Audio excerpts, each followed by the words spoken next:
Bueno, vamos a hablar referente a lo que es la educación tradicional, que como les he mencionado está sustentado por teorías como el condicionamiento clásico de Iván Pavlov y el condicionamiento operante de Skinner, en el cual sabemos que estas teorías se enfocan específicamente a generar un cambio en la conducta del individuo. Pues precisamente la educación tradicional persigue trabajar mucho la parte de la disciplina, del cambio de conductas, más de objetivos conductuales que otros puntos. Entonces, recapitulamos. Educación tradicional está sustentados por teorías conductistas como condicionamiento clásico y condicionamiento operante. Bueno, la educación tradicional es conocida también, como menciona acá, como modelo de transmisión. Estamos hablando de transmisión de información.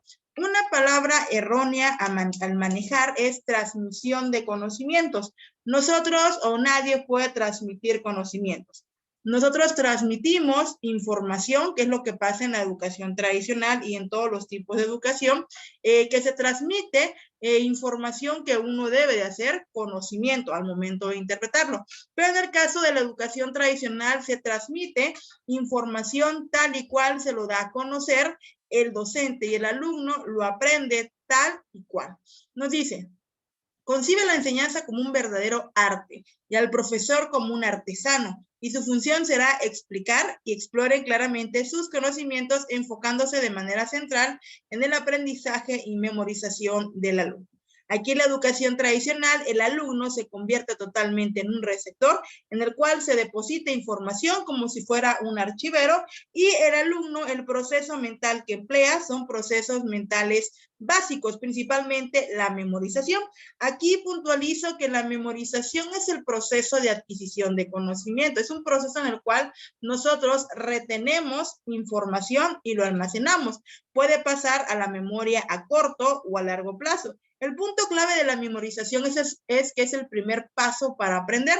Nosotros tenemos que memorizar, ese es el primer punto para aprender. Pero en la educación tradicional, la memorización es el punto culminante de todo el proceso de formación. ¿Qué significa? Que el alumno se le limita a que simplemente memorice lo que se le está dando a conocer.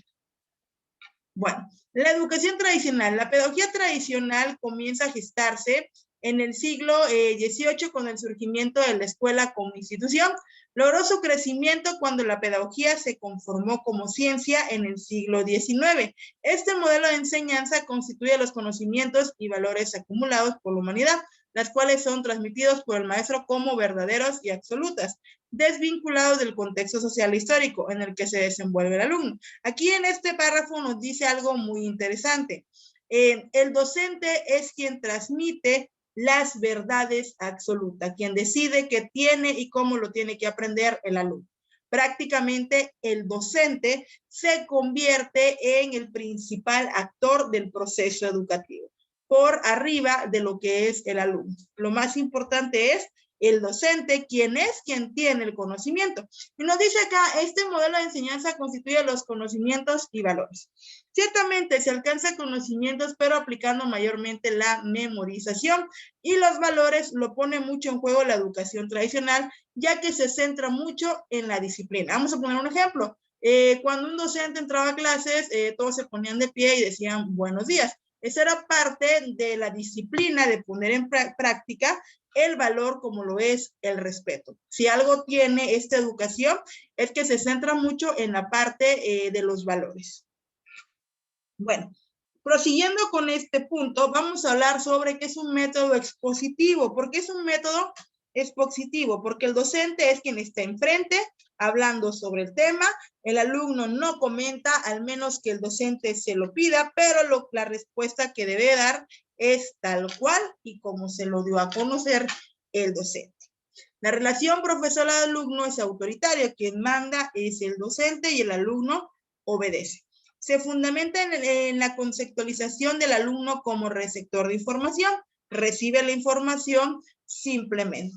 Ahora bien, me dice un punto importante, en el aula se limita la individualidad y la creatividad de los alumnos, ya que tienden a ser sujetos pasivos con poca iniciativa, inseguridad y poco interés en el proceso de aprendizaje. Estamos hablando que en parte la educación tradicional corta un poquito la creatividad al impedirle al alumno analizar y dar su punto de vista, y los forma como sujetos pasivos sin tomar decisiones, simplemente seguir instrucciones que le pide el docente.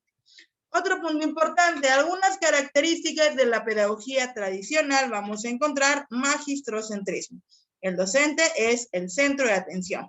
El maestro es el pilar fundamental para que se lleve a cabo la educación. Sin el docente no puede haber educación, según este tipo de proceso educativo.